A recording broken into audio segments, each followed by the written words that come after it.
Hey guys, welcome in for today's Truth Talks. Real conversations for real people going through real stuff.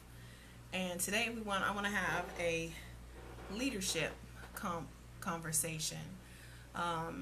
Many of you know a big part of what I do is about sparking life, igniting relationships, and then also empowering business. And so today I want to focus on the empower business piece, and I want to address just a bit of verbiage that I hear people use all the time, and I don't even know that people really understand truly the difference between being a boss and being a leader.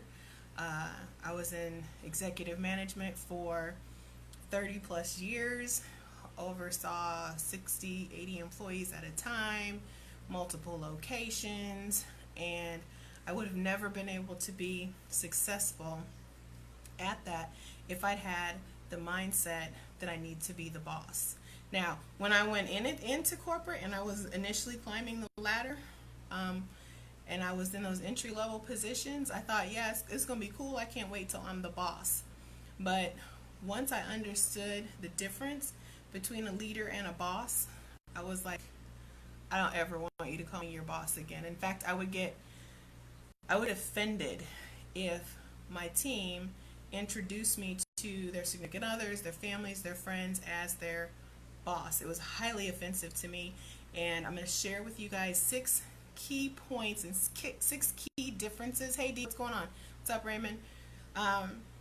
6 key points, 6 key differences between being a boss and being a leader, and why once you understand those, if you still want to be a boss, I'm just going to pray for you, because success is difficult if you want to continue to operate as a boss instead of learning to develop the skills and the attributes that are required of becoming a leader. So let's dive right in. For those of you who are joining in, feel free to share the video out, invite some folks into the conversation. If you're catching this on a replay on one of my other platforms or on Facebook, LinkedIn, YouTube, wherever you are at, share the link, because I know there are some people out there that saying, I'm boss this and I'm boss that and boss this and boss that, and stop.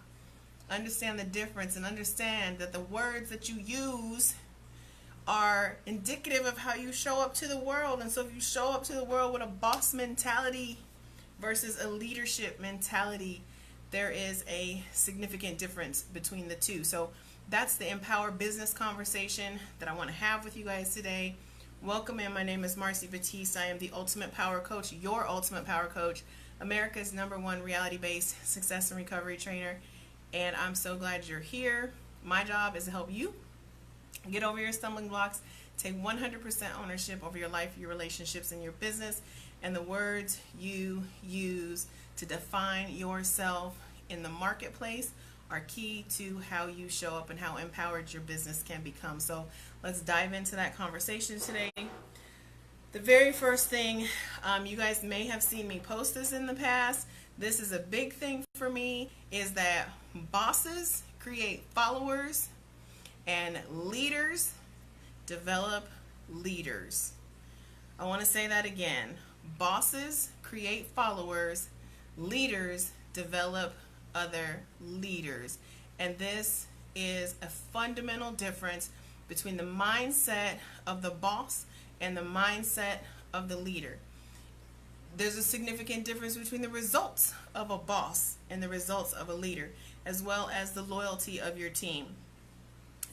As a boss, you can get people to toe the line. That's kind of words they use. Toe the line, step in line, get in line, follow the rules, follow the instructions, versus a leader who is going to accept people for their synergies. They're going to select people to be around them and to be on their team that can contribute. And if I've done a good job as a leader in selecting my team, then I should be able to trust that my team can contribute without me giving you step-by-step micromanaged instructions. Okay, so bosses create followers, follow instructions. Leaders develop leaders. We allow you to utilize autonomy. We allow you to express opinions and to take part in the bigger picture, than to the bigger vision. So that's number one. Bosses create followers, leaders develop leaders. Number two, bosses want to be in charge of things, right? Bosses want to be in charge of things. A leader wants things to be in order. So it's not about just being in charge and saying, oh, this, and this. But no, do those things make sense? Are they applicable to the vision? How do these things that I want to be in charge of fit into the greater vision? Oftentimes a boss doesn't have a vision for the future. A leader is going to be a visionary. The leader is going to set the tone and set the stage and set the vision for people to be able to adequately contribute. So I want things to be in order. I want them to be in order for moving us forward towards the vision. But that doesn't necessarily mean that I need to be in charge of the things. So that's number two, the difference between a boss and a leader. Bosses want to be in charge of things. Leaders want things to be in order. Number three, bosses give orders. Oh my gosh.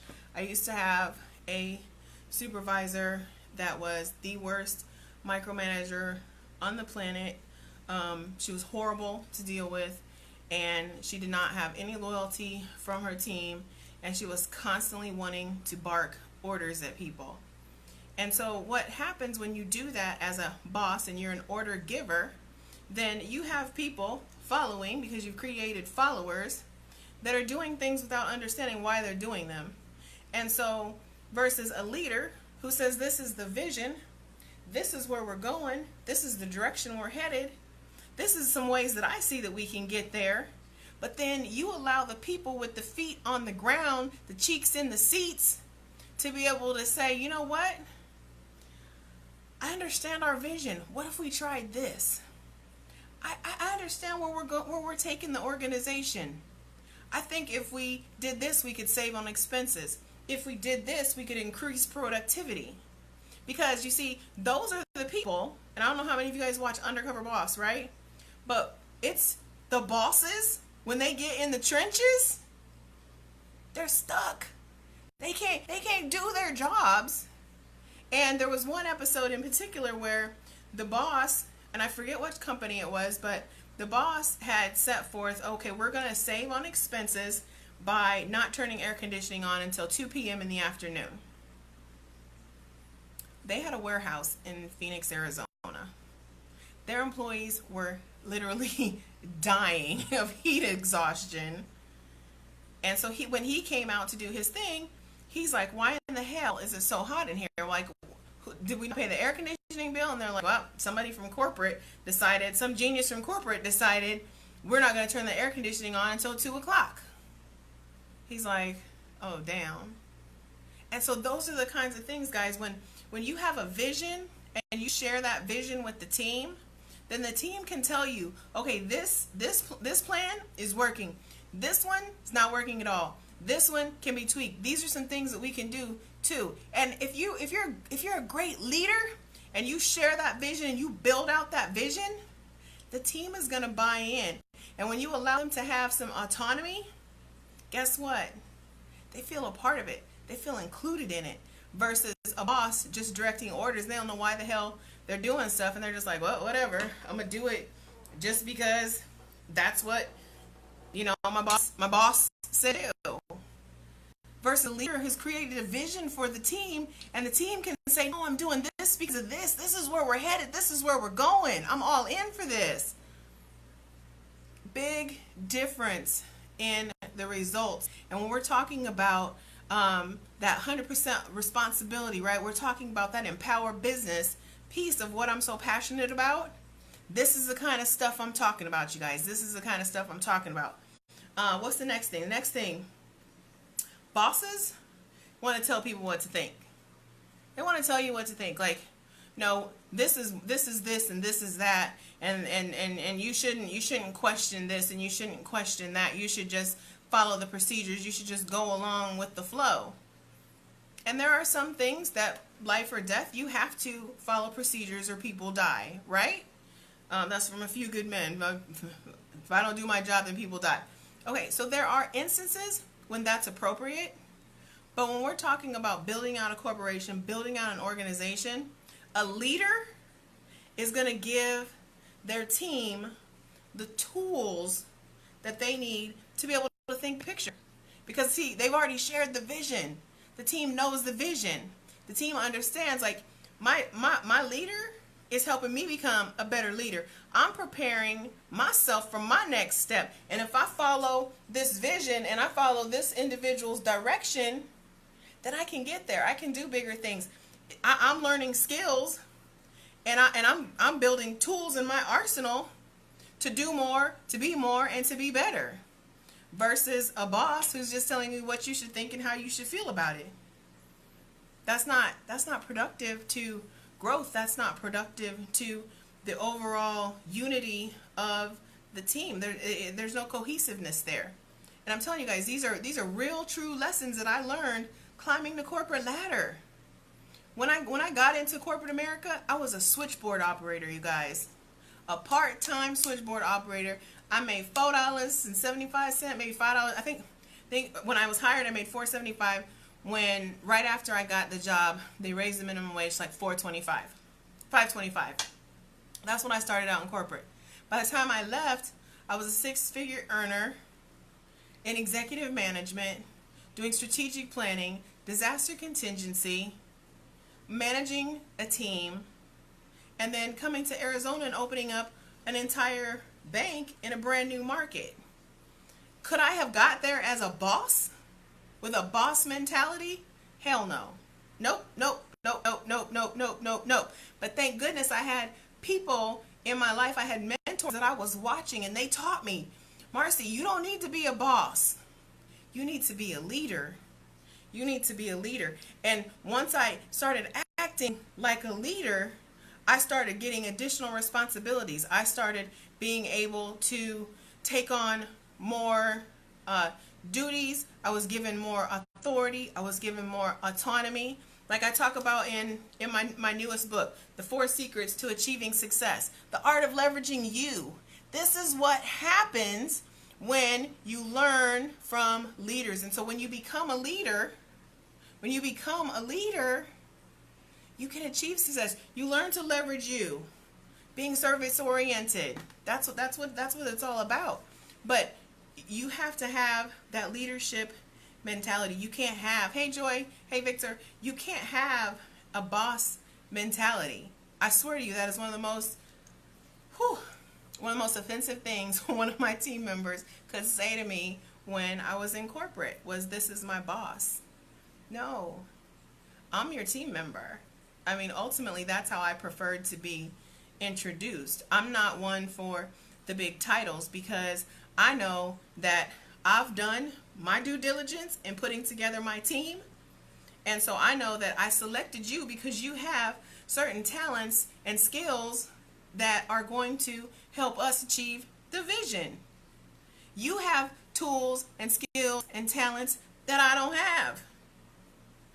As a leader, I don't have to know everything. I don't have to know how to do everything. But I have to be damn good at communicating the vision so that you understand. I have to be damn good at delegation and being able to allow you to be autonomous and to be able to give you the free space and the free reign to say, you know what?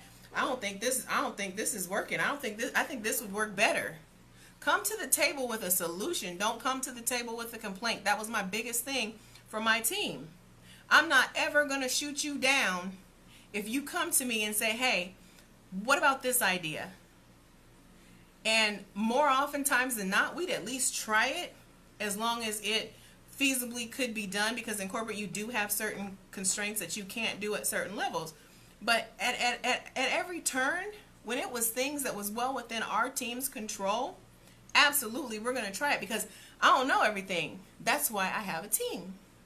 And that's the difference, you guys, between the boss mentality and that leadership mentality, is being able to project that big vision. Here's the other thing. Boss wants to get the credit. Oh yeah, my team did this, or I did this, or I had this idea, or I had that idea. Guess what the leader wants? Leader wants one thing: results. The leader wants results. Leader doesn't care Whether it was my idea, Bobby's idea, Susie's idea, or the janitor's idea. If it's a good idea and it fits in with the vision, then damn it, we need to implement. We need to at least test it out. We need to, look and see, will this work? How can we implement this? If this is going to save us money, it's going to increase productivity, it's going to increase revenue, it's going to decrease expenses. We're talking about empowering business, but you're going to come at it with a boss mindset? Sit down with that. Please sit down. Matter of fact, take 2 seats with the boss mentality. I need you to get over to the leader mentality. That's where we need to get to. It's not about getting the credit. It's about getting the results that's going to get me to the vision. And that's a great leader, is being able to, again, we've talked about it, creating the vision, laying out the plan, making your team see the vision. You want them to buy in, you want them to feel a part. And you can't do that if you're barking orders and telling people how they should think. And you're constantly shooting down people's ideas. It's counterproductive to success. You're not going to empower your business as a boss. You are only going to empower your business as a leader. As a leader, you guys. I swear to you, I wanted to be a boss until I understood what it meant to be a leader. And I said, I don't ever want to be called a boss again. Not never. And the last thing I want to talk about is autonomy versus potential. And bosses will minimize autonomy because they want to have control, they want to have the say-so. And a leader is always going to encourage you to maximize your potential. And why is that? A leader's not intimidated about your success. A leader understands that if I've done a good job developing other leaders, my leaders are going to go on to bigger and better things. My leaders are going on to achieve great things. And in the interim, while they're on their journey, they're going to make me look better. They're going to help me fulfill my vision. They're going to help our organization grow. They're going to be contributing factors to me being able to empower my business. And if that's what I say I want to do, then damn, I got to start leading like it. But I can't be a boss. I have to be a leader. So real quick, I'm going to recap the 6 things. Number 1 is bosses create followers, leaders develop leaders. Bosses create followers, leaders develop leaders. Number 2 is that the boss wants to be in charge of things. The leader wants things to be in order according to the vision. In charge of things, in order, things in order for the vision. Number 3, the boss gives orders. The leader directs vision. If you don't get nothing else from this live, from this video, please get that. Directs orders versus demonstrates the vision, communicates the vision. They have to be able to show where we're heading. They're the director of the choir, essentially. They might not even know how to sing, but damn, they can tell you where you headed. They know where you're going, and they know how to help everyone get there, and they're not afraid to let you contribute. Number 4 is bosses want to tell you what to think. A leader wants to give you the tools to think big picture. The tools, the skills, and the information that you need to think big picture to help pursue and accomplish the goals, the vision. It's about the results. Number 5, the bosses want the credit. The leader wants the results. Understand those are not the same thing. And oftentimes people will try and give the leader the credit, but a really good leader is going to say, I couldn't have done it without Paul's help. I couldn't have done it without Susie's help. I couldn't have done it without the idea that I got from Jim. I couldn't have done it without Marci's contribution, because a leader is not intimidated by your success. A leader wants your success. They understand that your success builds their success and plays into and empowers their business and empowers their vision. And that's what it's about, to be a leader and not a boss. And then the final thing is that bosses bosses minimize your autonomy, and a leader is going to maximize your potential. And again, it goes back to understanding where we are, where we sit, where we're headed, and the best way to get there, and building the team that's going to take me there. If I've got a team of people that I have to constantly be overseeing and looking after and checking behind and doing this and doing that, then that's all on me. I haven't done my job building the team. I've hired the wrong people. I've enlisted the wrong help. Because as a good leader, my team should absolutely be able to function at peak performance without my presence. I shouldn't have to be in the building for things to run smoothly. I shouldn't have to be overseeing every little thing, every little item. Like I said, guys, I'm excited. This is my latest book, number 9, I think. The 4 Secrets to Achieving Success, the Art of Leveraging You, how being service-minded can take you to the top. And so I talk about service excellence in this book from an employee standpoint, but I want you guys to understand that the strategies and these 4 secrets go hand in hand with an amazing leader. A leader is going to recognize these characteristics in you, and the leader is going to be like, yeah, that's the person that I want on my team. That's the person that I feel like I can hand some things over to. I can trust their opinion. So these things go hand in hand, you guys. If you want to empower business, it's about team. But if it's your business, your vision, your corporation, your organization, your team, your squad, your circle, hey Joy, they're available for download. The ebook is on the website in the store under ultimatepowercoaching.com/shop. The hard copies are also on the website, and I just literally just got the hard copy in today. So I was hoping to have had them this past weekend, but I didn't have them. So they're available. So you can also just shoot me a message, and I got you. So that's the message tonight, guys, or this afternoon. The difference between being a boss and being a leader, and why I wanted to be a boss until I understood what it meant to be a leader. Big difference, huge difference.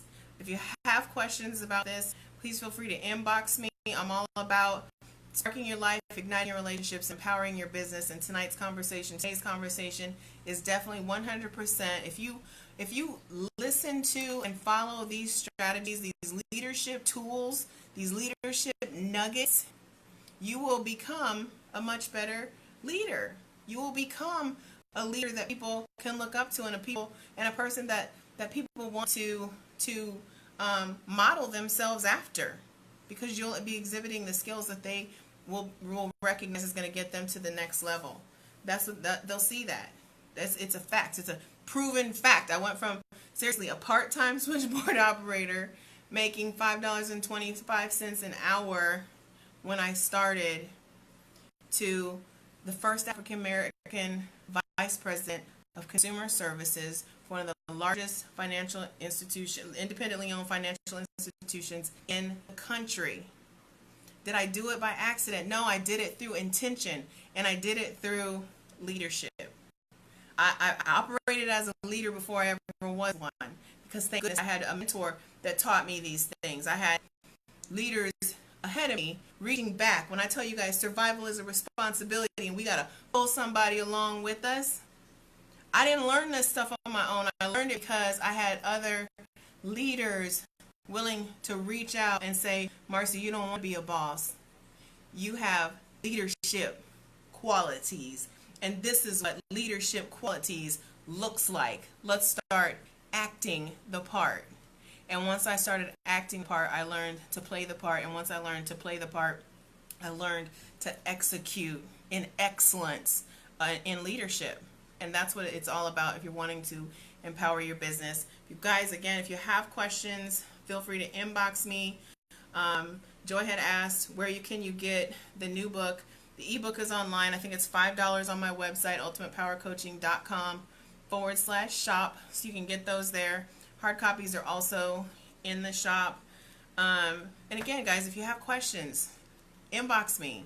That's what Truth Talks is all about, is real conversations about real stuff that real people are dealing with. And I know there's a lot of you out there trying to empower your business, but you're using the wrong terms and the wrong thought process for achieving success. If you find yourself saying, I'm a boss this, I'm a boss that, I challenge you to switch up your language. I challenge you to step into what it takes to be a leader and act the part. All right.